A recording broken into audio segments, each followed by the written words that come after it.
l'invité de la matinale. KTO Radio. Ce matin, intéressons-nous au pays le plus peuplé mais aussi le plus puissant économiquement d'Afrique, le Nigeria. Juste avant Noël, le pays a de nouveau été ensanglanté. Entre le 23 et le 25 décembre, l'attaque d'une vingtaine de villages dans l'état du Plateau, dans le centre du pays, a fait près de 200 morts et 500 blessés. Pour essayer de comprendre cette triste actualité et décrypter la situation dans le pays, nous recevons Père John Souakor. Bonjour Père. Bonjour. Vous avez vécu plusieurs années dans cette région meurtrie au cours d'une mission et aujourd'hui vous êtes prêtre fidei donum à Montpellier. Alors avant pour commencer, que pouvez-vous nous dire de ces attaques? Que se passe-t-il au Nigeria? Oui, le 24 décembre, c'était la veille de Noël. Il y a eu des attaques, parce que ce n'est pas une seule attaque, dans la région du nord-centre du pays, proche de Jos, qui est la capitale de l'État des Plateaux. Et ces attaques avaient continué jusqu'au 26 décembre. Donc, les gens ont passé Noël en train de fuir. Et il y avait au moins 23 communes touchées et plus de 150 personnes tuées lors de ces attaques. Est-ce que l'origine des personnes attaquées l'origine n'a pas été explicitée dans les médias, mais est-ce lié au fait de Noël et savez-vous si ces victimes sont des chrétiens? Oui, pour bien comprendre ce qui se passe dans cette région du Nigeria, on peut remonter jusqu'en 2001, précisément 2001, où il y avait des attaques très sanglantes, même dans la capitale de Jos. Parce que les villages attaqués, les communes attaquées sont à peu près 25 km de la capitale. Et c'est une région qui a une grande population. Je peux dire 99% de la population est chrétienne. D'accord. Chrétien de toute confession. Est-ce qu'on peut qualifier la nature de ces conflits comme religieuse ou est-ce que c'est d'abord des conflits ethniques? J'imagine que c'est difficile de faire la part des choses sur l'aspect purement religieux. Oui, souvent, les médias parlent des conflits ethno-religieux, mais plutôt, on peut dire que c'est religieux dans la nature. Surtout que les cibles sont toujours les villages chrétiens, les communautés chrétiennes. Et les gens qui se cachent derrière l'aspect économique pour pouvoir renvoyer les gens de leur terre et prédominer et avoir une insertion musulmane sur les terres conquises après les attaques. Oui. Et est-ce qu'on a une idée des personnes qui ont perpétré ces attaques? L'identité de ces personnes? Bon, tout dépend de la personne qui parle avec vous. Mais tout le monde le sait, que c'est souvent les milices, disons Peuls. Les Peuls sont une ethnie de nomades, de éleveurs nomades qui sont au Nigeria. Mais ça va au-delà de ces milices Peuls qui, disons, protègent leur élevage, qui font ravage dans les villages. Mais ça va au-delà de là, parce qu'il y a souvent les luttes au niveau des politiques musulmans pour gagner le terrain. Donc, il faut employer les milices pour faire les atroces qu'on voit aujourd'hui. Ouais. Vous en parlez justement depuis des années. Il y a une âpre compétition qui fait rage entre justement ces éleveurs transhumants musulmans et des agriculteurs sédentaires pour notamment des ressources naturelles dans ces zones de tension. Et depuis mai 2023, ces tensions ont même tourné à des affrontements provoquant le déplacement de plus de 80 000 personnes. Pouvez-vous un peu nous expliquer la nature de ce conflit et où il se déroule au Nigeria et ce conflit qui est grandissant? Oui. Si on remonte jusqu'en 2001, où il y avait des grandes attaques, des assassinats au milieu de la capitale, on voit que c'était un jeu de pouvoir s'implanter largement dans un milieu très chrétien. C'est-à-dire que les musulmans qui sont venus du nord, parce que la région se trouve au nord-centre, c'est pas vraiment le nord, mais le centre, et les musulmans qui sont venus s'implanter, qui voulaient aussi chasser en achetant les terrains chez les autochtones pour faire venir leurs frères pour prendre tout le territoire et réclamer cette capitale comme un territoire musulman. Et petit à petit, ils allaient dans les villages, pas seulement en ville, mais ils allaient dans les villages pour prendre les terrains et chasser encore les autochtones. Et aujourd'hui, avec la découverte encore des minéraux, Oui. les minéraux sur place, ça a donné plus d'ampleur de ces violences. La région dont on parle a connu l'exploitation des mines d'étain depuis le début du XXe siècle, jusqu'en 1950 à la découverte du pétrole au sud du Nigeria, où il y avait moins d'activité dans la région.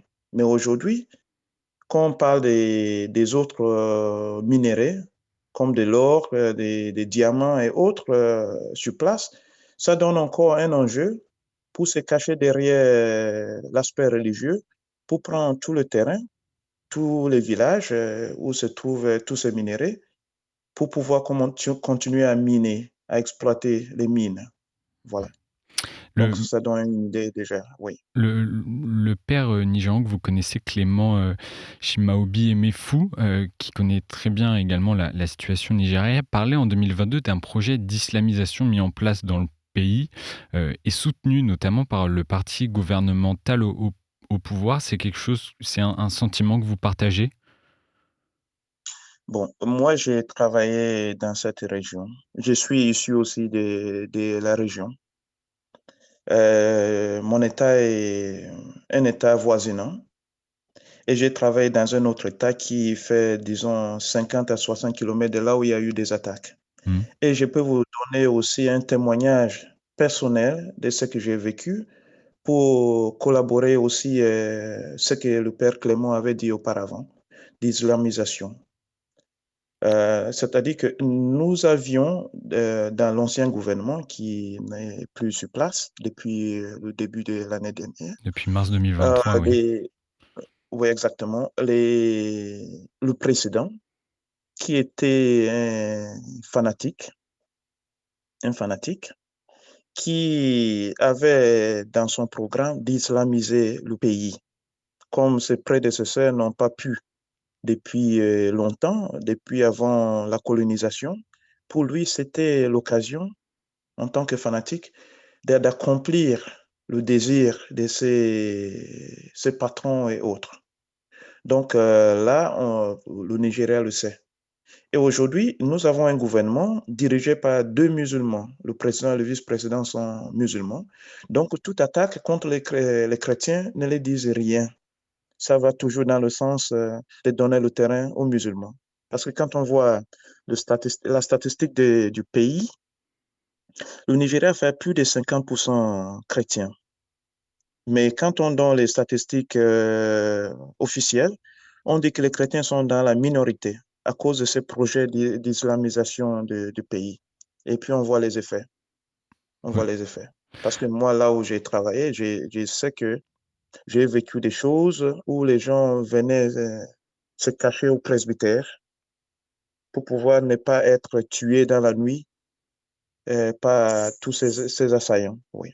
Oui, et on peut rappeler qu'en 30 ans, le Nigeria est passé de la 26e place à la 6e place des pays dans le monde où les chrétiens sont le plus persécutés selon l'index de l'association Porte Ouverte.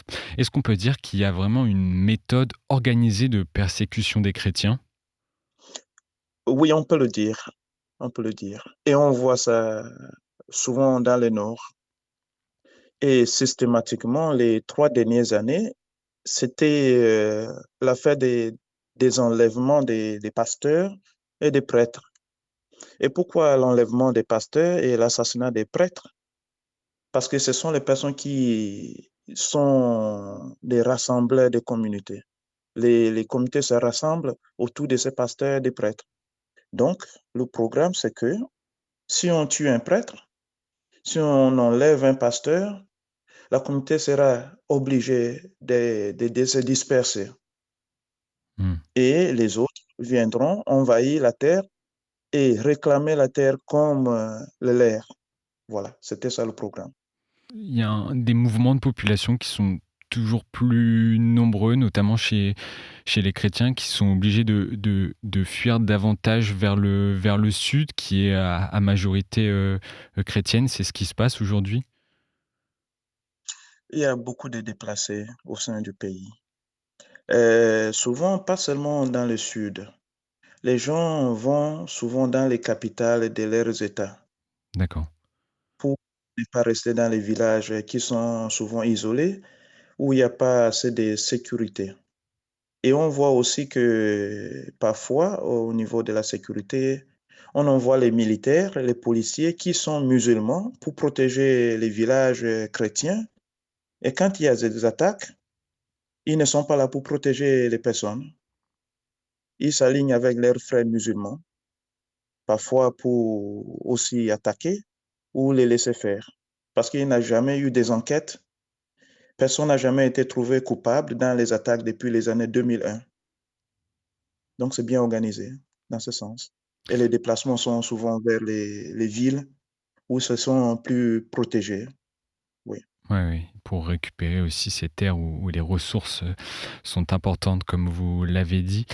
Pour finir, Père John Swakor, comment les communautés chrétiennes affectées en décembre par ces attaques et toutes les autres vivent la période? Arrivent-elles à vivre dans l'espérance?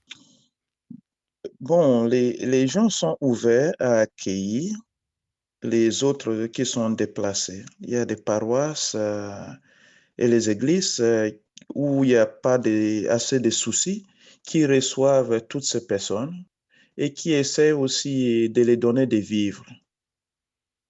Et bon, dans l'autre sens aussi, les gens qui font récurrence à l'autodéfense pour aider leurs frères qui sont dans ce besoin de manque de protection. Mais bon, généralement, les églises sont ouvertes à accueillir, à aider les déplacés partout où ils sont dans le pays.